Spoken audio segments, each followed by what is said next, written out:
gentlemen, my name's Dave, and if you can make great guitar tones out of real amps but have no idea how to do it inside of a computer, you've come to the right place, because that's what we're going to talk about today. Hey, thanks for being with me on this journey. So look, I've struggled for a lot of years with what I call virtual guitar tones. What I mean is, I spent a lot of time in my life figuring out guitar amps and guitars, and I know what guitars I like, and I know what guitar amps I like, and I know how to get a good tone out of real amplifiers, okay? But what I struggle with is how to get that same quality of tone out of a guitar amp simulator, okay? I've owned a lot of them over the years, and I've come up with tones that I feel are good enough. But then again, I go and watch a lot of YouTube videos, and there are guys out there just coming out with these unbelievable guitar tones. And I don't know how they're doing it. And I feel like the guitar tones in my videos have really sucked. So generally, in my recent videos, I've taken the angle of, hey, I'm going to show you how this app sounds completely raw with all of the default settings as a way to show you what the app sounds like without all the window dressing. I truly believe that, you can add a reverb, you can add some really nice EQ, you can spend a lot of time with something and craft it into a beautiful sound. But that's not always representative of what the app is. So, as a way to get around my inability to create great tones, I've taken this angle. But I've been wanting to explore this idea a lot more, and so that's what we're going to do today. I want to do a couple of disclaimers before I get going. First of all, I am going to make mistakes in this video. I'm going to play things that are terrible. I'm going to miss things. There's going to be knobs that are set some way, and you're going to be watching the video going, oh my God, just change that one knob, and I'm going to miss it. Those things are going to happen in this video in particular. So, it's not going to be perfect. Please bear with me. I'm doing the best I can. Nothing is going to be perfect in the way that I have it set up. It's not going to be exactly the way you have it set up on your end. There's going to be a million factors that are going to differentiate my environment and my sounds from what you end up with. Again, I'm doing the best I can. Tuning. I tune my guitar with iStroboscope, I believe is the name of the app. iStrobosoft, okay? It's a Peterson Tuners app. It emulates their Peterson strobing tuner. I tune the guitar before I do all these videos. Sometimes I press down on the fret strings too hard and they bends them out of tune. Sometimes I'm just not in tune. How in depth am I going to go? I have to limit the scope of this video somewhat, or else it's going to take all day. And hopefully I'm going to touch on all the points I want to, but I may have to add in some more annotations on the video in text like I usually do, and things like that to kind of add in points I wanted to make that I didn't think about until afterwards when I was editing. So bear with me. This isn't going to be perfect, but hopefully you'll be on board and this will be a good video for you. All of these other YouTubers have these amazing guitar tones. My buddy Flo, who I talked about in a previous video, he's got this ability to create these amazingly realistic sounding guitar tones. I think a lot of that has to do with obviously his playing ability. There's the classic line of like the tones in your fingers, and a lot of that is true. A lot of how I get by as a musician on guitar is I have good tone in my fingers. I am able to make the few things I do know how to play sound really good, tone and quality wise. So it sells what I'm doing more and makes the audience think that I'm able to do more than I actually can. So I've gotten by with that, but there's more that goes into it. So, let's dive into a little bit. I'm in a band right now, and these guys are all super vintage gear nerds. The guitar player is a big fan of Mick Taylor, has a whole bunch of Les Pauls, the vintage reissue ones, and he's got, a couple of Strats, and he's got an SG, and he's got all the vintage spec ones, but he's also got like a vintage Fender Champ amplifier, and he's got a bunch of vintage Ampeg amplifiers. And the other guitar player, the main singer-songwriter guy, he's got a whole slew of vintage guitars, and every amp he has is a vintage amp. And he's, like one time he's bringing a Brown, Fender Brown amp in, and the next time he's bringing in a Silverface something, and the next time he's bringing in this, and he's bringing in that. And the drummer's got a whole bunch of Silverface amps, Fender Silverfaces all over his studio. He's got a big Ampeg 410 guitar cab that I think it used to belong to one guitar player, now it belongs to the other guitar player. He's playing like vintage Gretsch drums. It's like all these guys are vintage gear nerds. Now me, I've never been able to afford vintage gear. It's just always been out of my price range. I've always tried to get close, but I've always had to make concessions for cost. That's why I use a lot of Behringer gear. Behringer is like right in the price point for me. So I'm not a huge Behringer fan ethically, but price-wise, hey man, you got to do what you got to do. So I don't have that ability. But having this experience of being with these guys and hanging out with these guys, I'm familiar with mostly vintage Fender amps and vintage guitars, and I know which ones I like and what things sound good and what eras I like and stuff like that. Part of the struggle that I have with recreating that virtually, or at least in the past, is that the amps don't always sound like the thing that they're trying to copy. So my first go-to is like, oh, let me grab a Fender Twin and dial in that beautiful, sparkling, clean tone. And you're like, oh, I'm going to grab the Fender 212 amp or cab model, and I'm going to grab the Fender Twin amp model. And it just doesn't sound like what I'm used to hearing from the Fender Twins that I've used. So I end up at a certain point having to basically close my eyes and just kind of really listen and try to find something that I think sounds good. Another problem that I've had is that if I play with a guitar amp sound for a few minutes, my ears will become accustomed to it. And all of a sudden I'll be like, hey, this sounds great. It might not sound objectively great if I were to throw that tone into a track with a bunch of other instruments. It might not sound great in that context. But me jamming along with it, within a couple of minutes, now my ears are accustomed to that sound, and now it's sounding good to me. So I have a fairly wide threshold for what sounds good, because, hey, if you're all by yourself in your bedroom, it's going to sound great no matter what. Like, you have nothing to compare it against, okay? That's part of the problem. So what are we dealing with here? Let's talk about my setup. And now you've got a little bit of the backstory, and you kind of know where I'm coming from and the struggles that I've had. Let's dive in a little bit deeper here and see what kind of real tones we can get out of this. I'm in 8 Matrix here, as you can see. I've got a few things set up. Now, I'm using a Behringer UMC 404 HD interface. I purchased it because it was exactly the right price point and gave me the amount of inputs that I could afford, and gave me a little flexibility, but really it was price that decided why I purchased the Behringer product. I have since come to know that this Behringer has a very low output for audio signals. Now, I think that in the past, this low output has been contributing to my less than stellar guitar tones, because I don't feel like it's giving maybe the full representation of the guitar output into the amp models. I've tried to compensate in some ways, but I think that may be a factor as to why my tones historically have not been so great. So again, trying to acknowledge the places where I might have gone wrong before. So I'm using my UMC 404 HD to come into 8 Matrix.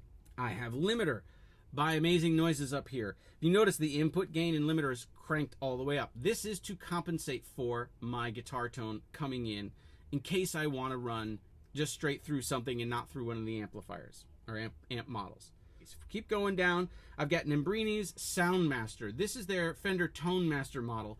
Since I'm most familiar with Fender amplifiers, I wanted to have their Fender one as my starting point.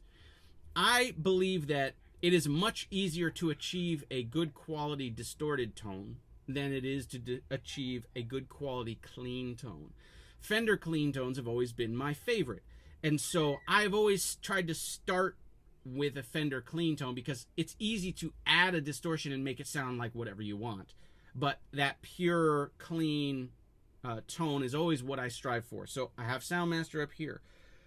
Below that, I've got MRH 810 by Nembrini. This is their Marshall JCM 800 model. And since the Marshall distortion tone is my favorite distortion tone, I'm a big classic rock fan. Grew up listening to a lot of classic rock, came through the 80s with, a lot of hair metal, and into the 90s with a lot of grunge bands and stuff. And every time I hear that classic Marshall crunchiness, it brings me to my happy place. I can play all of the AC/DC and, all of all of that, all the classic rock stuff. Marshall brings me to that place. So I have that here. Below that, I have Thafnar.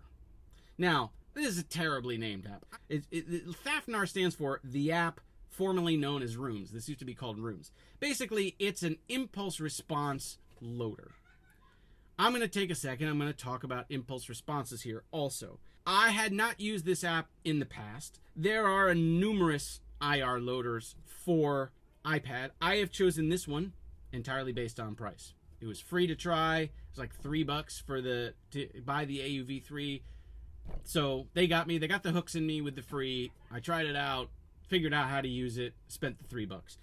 There may be other ones that are better. This is just what I've settled on in the short term while I'm exploring whether this is something I want to dive into more fully. So I got Fafnir here. Below that, I've got Eventide Spring.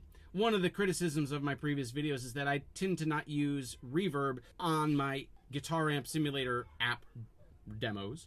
If the app itself doesn't have reverb in it, I tend to not use reverb. Again, I want to show the app off in its most raw and unnatural state, right? Because it's easy to sweeten it with reverb. So, but I have a spring reverb here because this video is all about tone, not about showing off the amp. So I have that in here. So that's my setup. I also have my Gibson SG here. Okay. There it is. All right. And that's what I'm using. They are relatively new strings. So I put these strings on, I don't know, a month or so ago, maybe 2 months ago, prior to me making my recent Nembrini Soundmaster and like Cali Reverb or whatever the other one was that I just recently did. So these are reasonably new strings. I have both pickups wide open. Now, on my guitar, the pickup selector knob is broken. If you watch, it won't stay in the bridge only. I'm sorry, in the neck only position. It'll pop out. There. So I need to swap that switch out. So I'm going to leave both pickups wide open for all the tones here. I may switch to the bridge pickup, but if I'm ignoring the neck pickup only, it's just because the selector knob won't stay in that position right now. So that's why I'm deliberately avoiding that tone, even though that tone set is something I would normally want to hear. Again, this video is not going to be perfect. Okay, let's talk about impulse responses a little bit. What is an impulse response and why does this matter? I first came across impulse responses with an app called Altiverb back on the PC. And what it was is an impulse response is a way to capture how a real physical space responds to a noise, okay? And in doing so, you're creating a map of what the reverb response is. So an impulse response is basically you have a short burst of sound that trails off. And by recording this short burst of sound, you can use mathematical algorithms to basically reverse engineer the reverb. This is a very, very high level overview. I did some research, I did some Googling, looked up on Wikipedia, and it got very complicated very quickly. So I learned enough to be able to give you a high level explanation, but if you're into this sort of thing, please go do some research.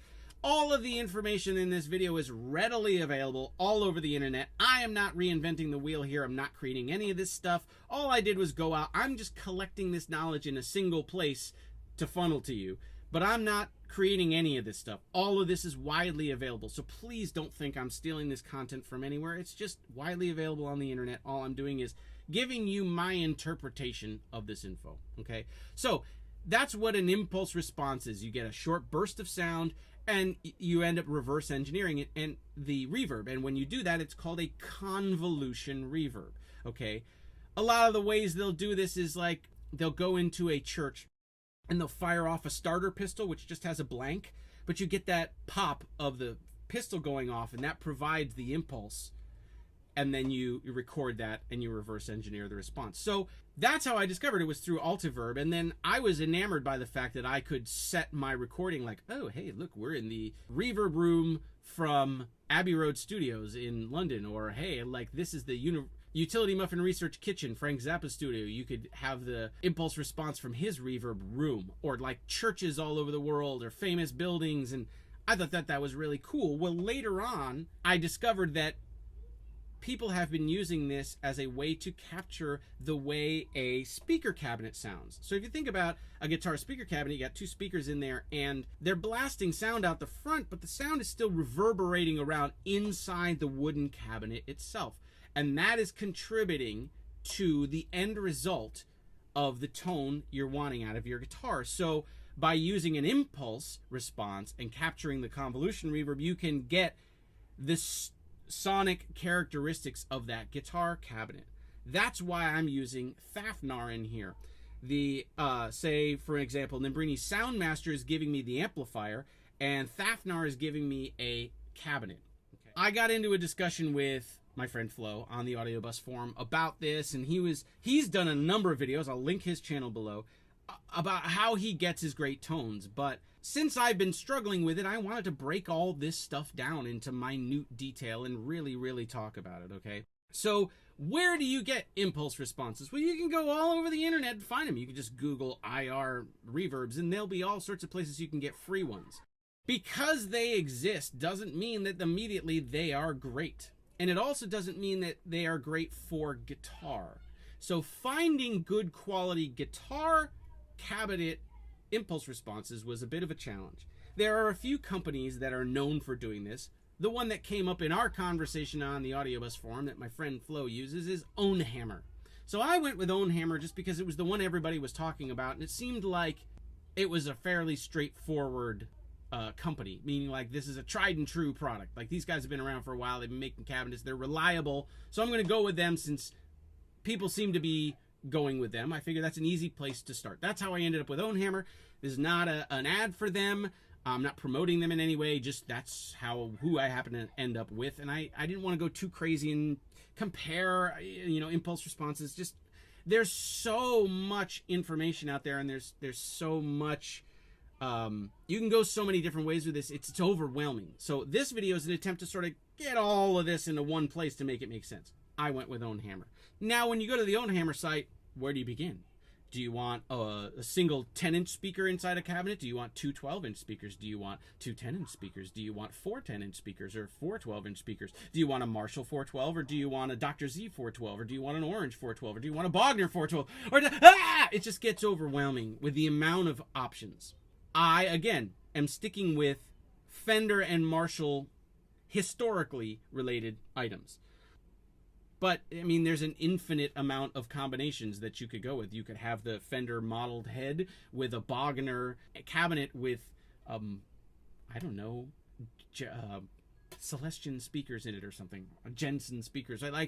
This is where it gets confusing. Not only is it the cabinet, but what type of speaker are you using?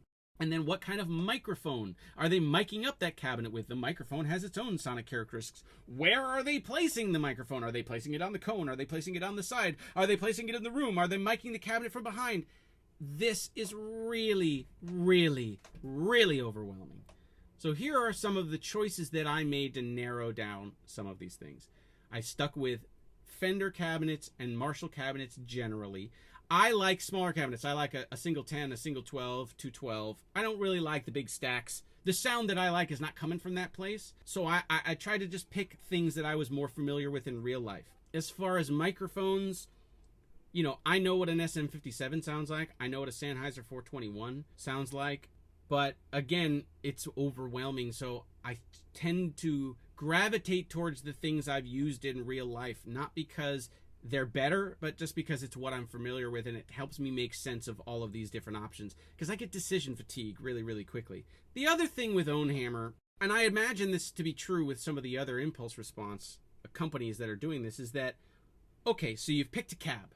You've picked the speaker that you want. I want a Fender Deluxe single 112 cabinet, so it's a 112-inch speaker in it. I want a Jensen speaker. I want a Sennheiser 421 mic'd, pointing straight at the cone. Okay, I went to engineering school, and even this is getting a little bit ridiculous with all of the different things you have to think about. So that's what I want. Well, then you go into files, and you've got different bit rates.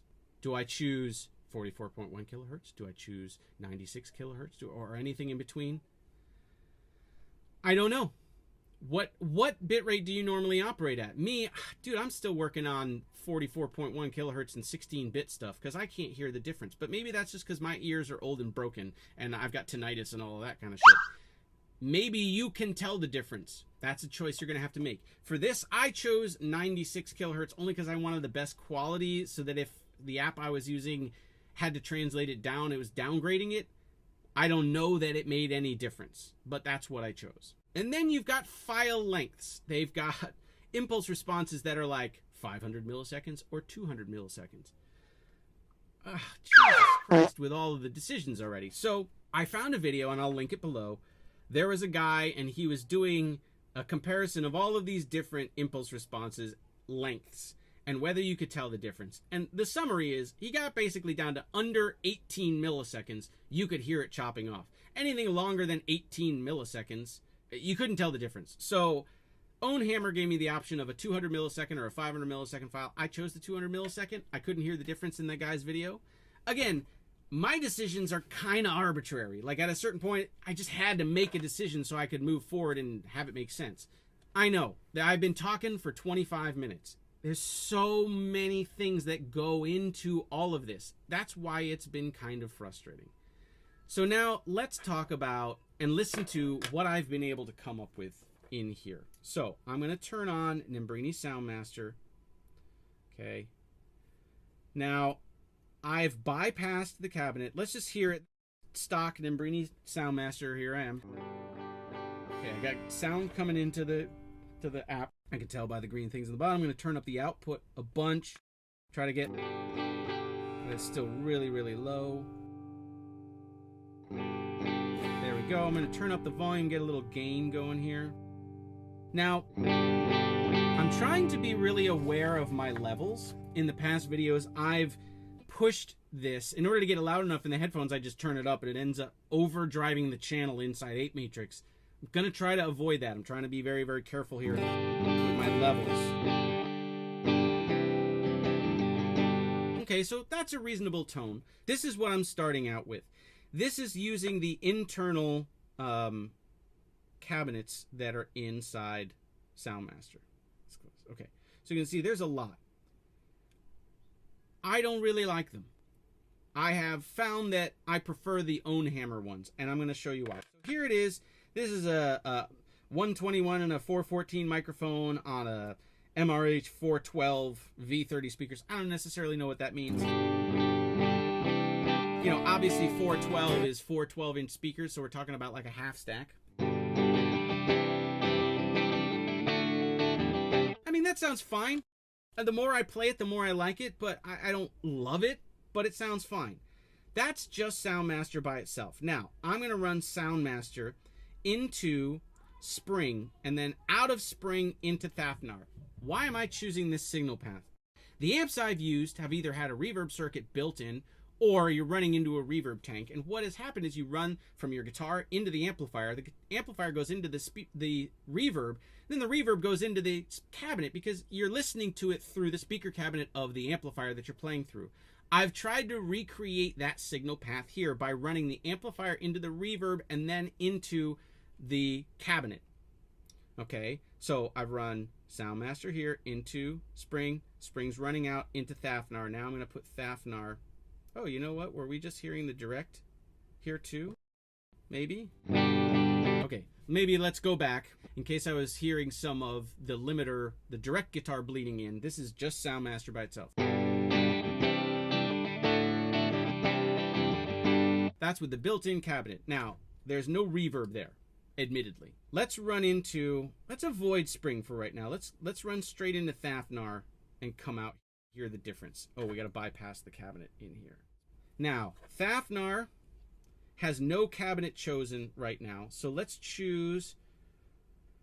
I'm going to go with a Spring reverb, a 410. Again, you see all the options in here. They are just overwhelming. I'm going to scroll down until I find 57. That's an SM57. Okay, 421 MPT. I don't know what MPT means. Let's go to the next C10R. Let's go to non-MPT. I don't know what MPT is, so I'm going to try to choose as nominal a patch as I can. Okay, here we go. Just so we can see. So, here is Soundmaster by itself.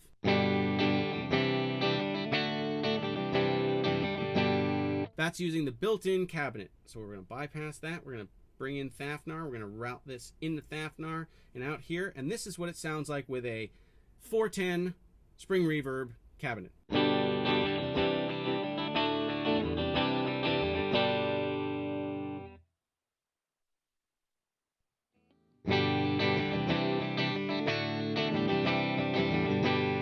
I'm going to crank this up a little.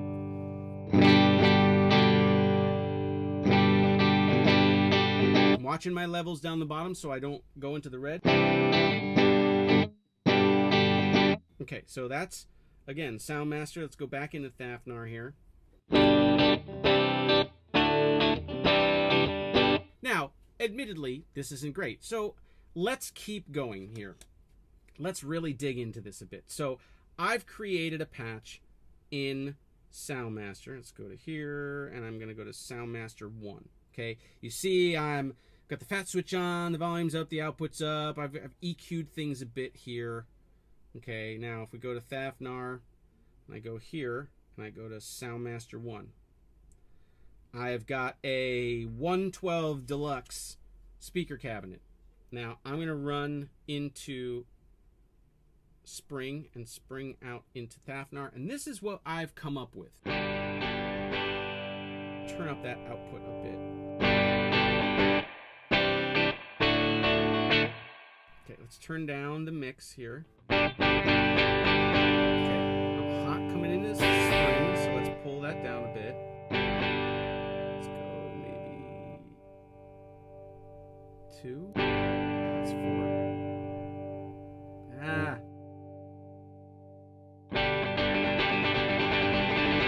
Okay, I want to be able to play my guitar really, really hard, but not go into the red. Okay.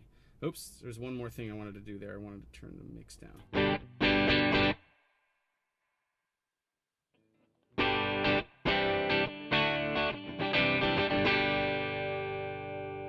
Okay. Now that to me sounds pretty good.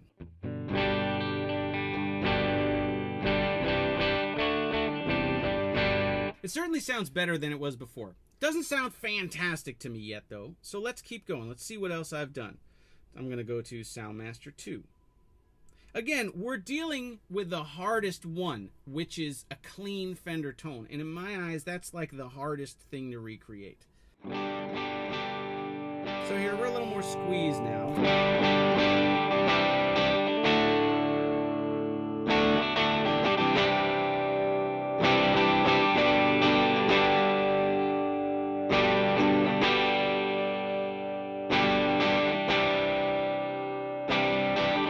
Okay, I'm messing with the gain again. All right, so again, not a fantastic sound, but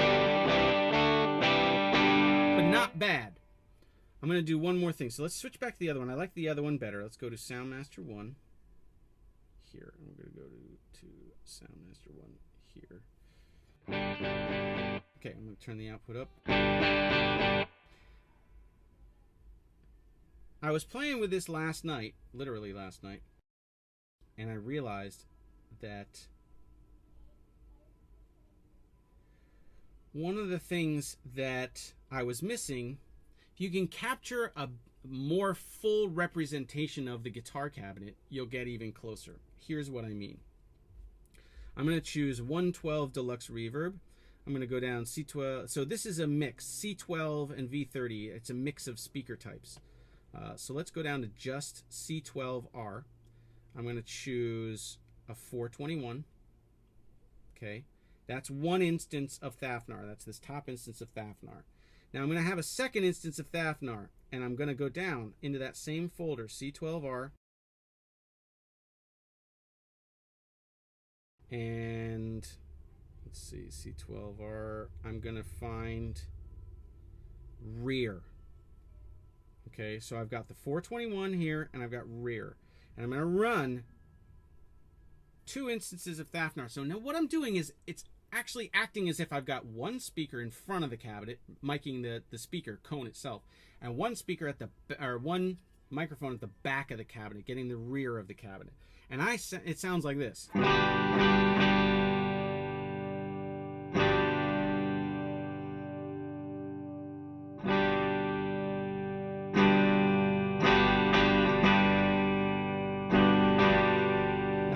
Kick up everything all the way, because I know in real life, if I was going to max out a Fender amp, I would just dime all the knobs.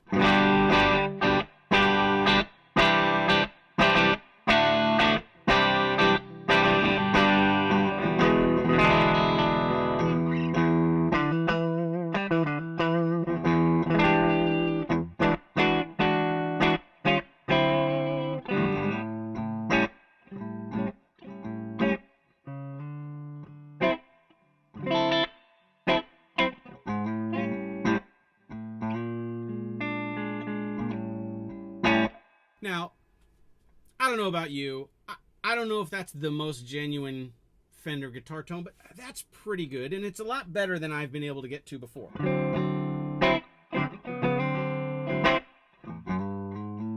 I also have noticed that when I listen to these things at a lower volume or through headphones, they don't move the air in the room the way a guitar cabinet would. So if I turn up my computer monitors, it feels more real. And so at a low volume, the tones don't sound as good as they do at a higher volume. But, you know, so you get the idea of what I've done here is I've tried to add a few different things in to compensate. Now, let's move along here. That's my exploration of clean tone. Again, it may not be the best clean tone, but I feel like I've gotten closer. I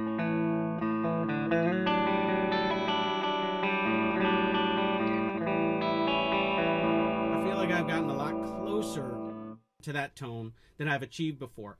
But again, I chose to start with the hardest, which is a Fender clean tone in my eyes. So now, let's move on to the MRH, which is the Marshall. Now, for me, this is a lot easier to deal with because, you know, as I mentioned earlier, a dirty tone is a lot easier to recreate from, in my eyes, than a clean tone, especially Fender clean tone. Okay, so here we are with, I'll turn up the output a little bit. Here we are with Nembrini's MRH 810. Again, EQ set completely flat. This is straight out of the box. I'm using their speaker cabinet. Sounds solid. I could play with that for 5-10 minutes and I'd be happy as a pig in shit. I'd be having a grand old time. But let's do the same thing. Let's bypass that. We're going to run this. Now, this has an internal reverb circuit, so I'm not going to run it through Spring. I'm just going to run it straight into both instances of Thafnar. And I'm going to have Thafnar, let's see, I'm going to go with, well, the first thing I'm going to do is I'm going to go with Blues Breaker 1. Or, nope, MRH Blues 1, because this is the one I did with MRH. So we're going to do that, and that's going to give me a 212 March 66. So here we are. It's a 212 Marshall 1966, okay, with a condenser on it. Now, I'm also going to have another instance of Thafnar doing the rear mic, so we got to find the same one for that. So let's go to 212 March 66, 200 milliseconds, ALP, and let's see if we can do rear. All right. Now this is what we get with that.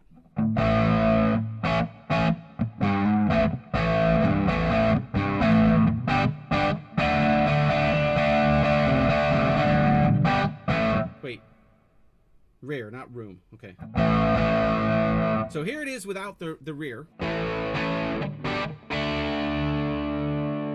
kick up this output even more.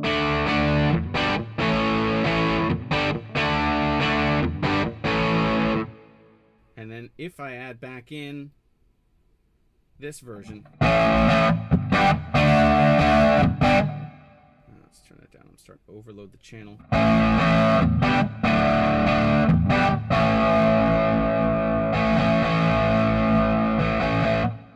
Maybe you don't like having the second one in there. Maybe the first one is good enough for you. Maybe you want to have a different one. Maybe you want to have a different second mic.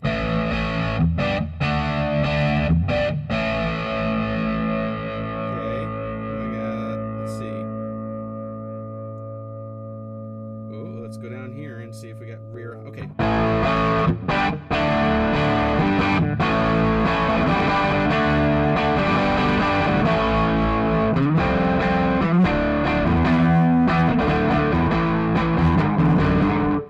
overdriving the channel again.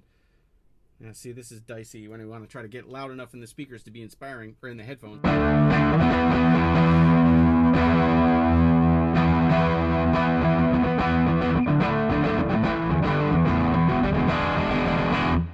Okay, so that's with the 212. I want to do one more with the 412 and see if maybe we get something bigger and ballsier. So let's go with this one.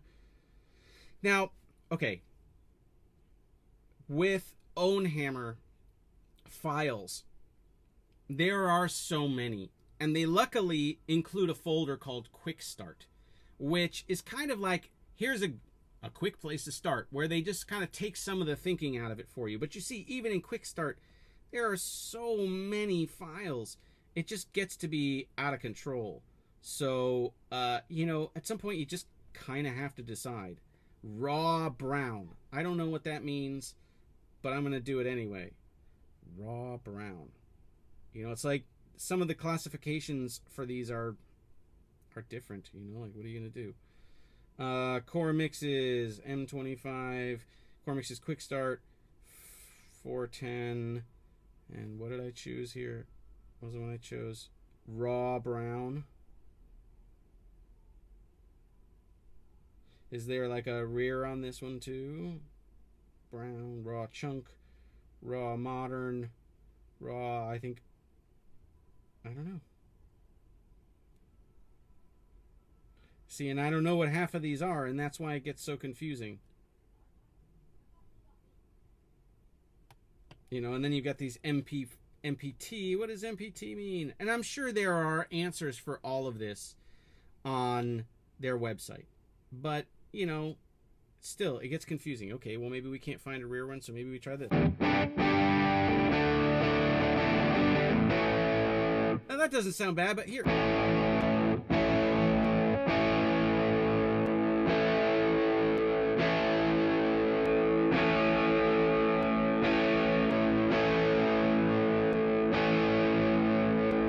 I mean, you hear the amount of difference it makes in the character of the tone. Oh, here we go. So condensers, dynamics. Okay, so let's go with dynamics. We'll go with a 421 because I like it. It's thicker. 421 sounds thicker than an SM57. Since those are the two that I'm most familiar with, we'll go with a 421. And then, I was in that one. And then this one. 57. Okay.